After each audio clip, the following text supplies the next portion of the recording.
কখনো কি ভেবেছেন রুকুতে কেন আজিম পড়েন, সিজদায় কেন আলা? কখনো কি একবার ভেবেছেন হাত বাঁধার সময় আল্লাহু আকবার, রুকুতে যাওয়ার সময় আল্লাহু আকবার, সিজদায় যাওয়ার সময় আল্লাহু আকবার, বৈঠকের সময় আল্লাহু আকবার, রুকু থেকে ওঠার সময় কেন সামি আল্লাহ বলতে হয়? এটা কখনো ভাবার আমাদের টাইম? যার কারণে নামাজ পড়েছি, পাটপারি কমে নাই। রব বলছেন as-salatu তানহা আনিল ফাহশাই ওয়াল মুনকার।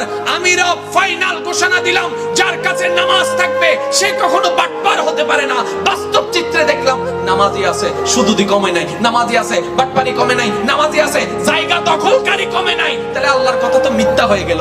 রব বলে আমার কথা মিথ্যা নয়, তোমাদের ভিতর রেজাল্ট। তাহলে আপনি কি চান 10 জনের মতো হতে? আপনাকে তো পাল্টাতে হবে না। সেজন্য আমি অনুরোধ রাখবো, জানা যতটুকু জেনেছেন আলহামদুলিল্লাহ, এবার জিনিসগুলোকে নিয়ে একটু গবেষণা করেন।